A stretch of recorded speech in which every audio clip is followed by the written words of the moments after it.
Salam Sekapsa bisa, santun menuju prestasi dalam kompetensi. Oke pelajar Sekapsa, pada mata pelajaran pekerjaan dasar elektromekanik kelas 10 semester genap, saya akan menyampaikan materi tentang kelistrikan. Untuk itu silahkan simak video berikut ini. Baiklah pelajar Sekapsa, untuk pada pembelajaran hari ini yaitu semester genap mapel pekerjaan dasar elektromekanik, pada pertemuan keempat kita membahas tentang yaitu perkakas tangan dari bahan logam.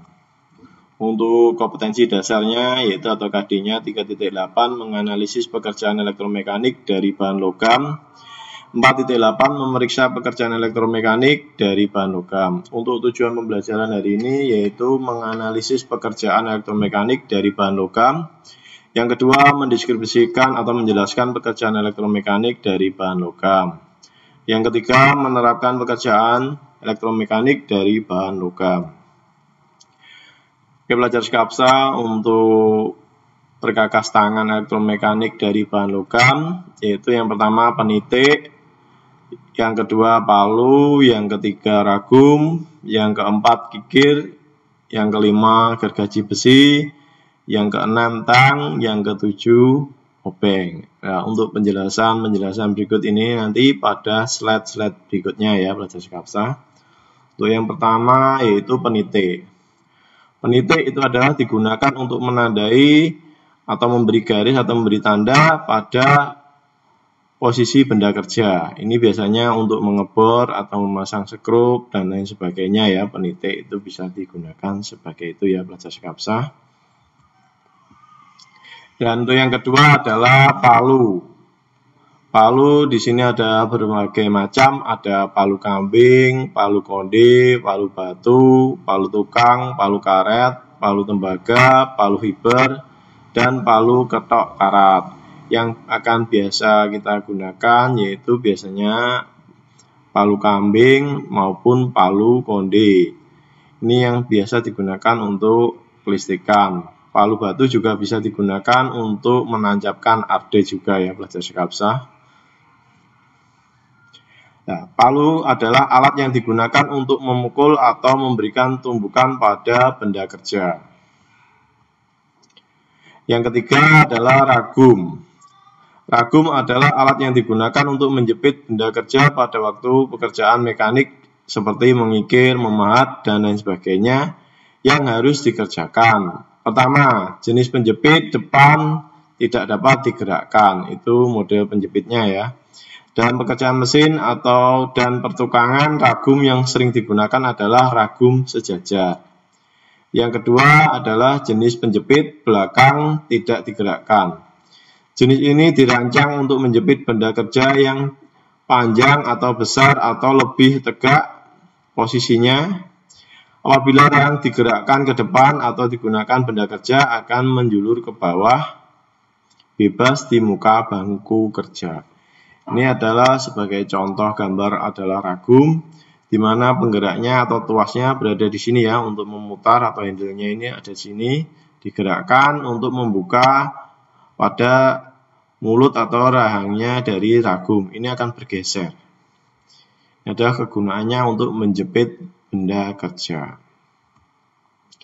Yang keempat, kikir. Kikir adalah alat perkakas tangan yang berguna untuk pengikisan benda kerja. Jadi kikir sendiri digunakan untuk menghaluskan atau meratakan pada benda kerja. Kegunaan kikir pada pekerjaan penyataan biasanya digunakan untuk meratakan dan menghaluskan suatu bidang, membuat rata dan membuat siku antara bidang satu dengan bidang yang lainnya, membuat bidang-bidang yang berbentuk dan meratakan setiap sisi supaya sejajar dan rapi ya pelajar Sekapsa.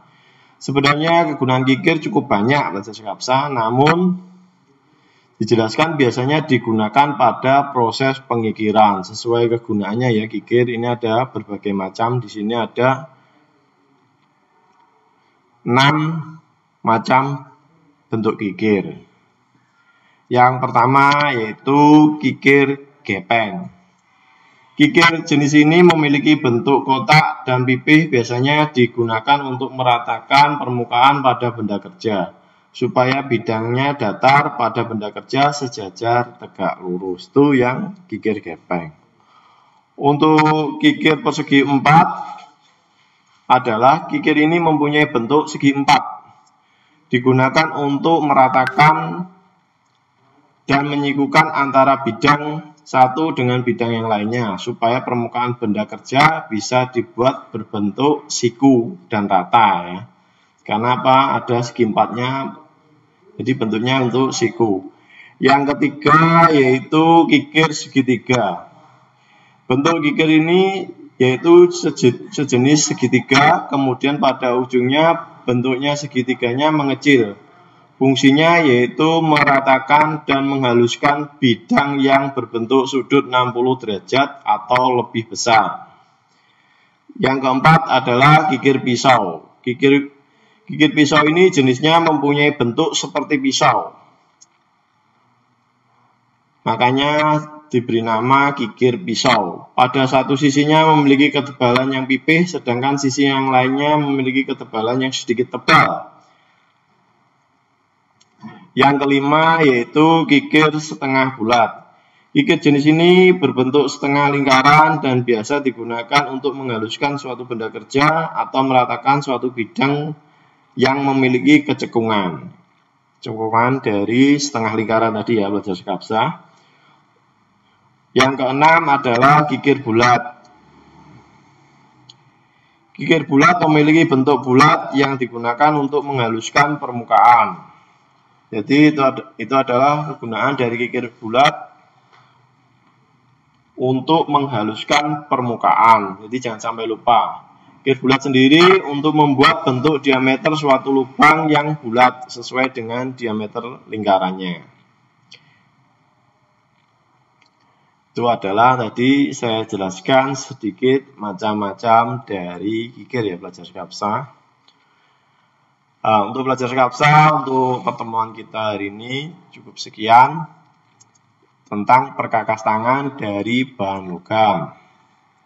Jangan lupa belajar skapsa, tugas silahkan dicek di Google Classroom masing-masing sesuai petunjuk dan arahan. Jangan lupa mengerjakan tugas secara mandiri dan dikumpulkan di Google Classroom.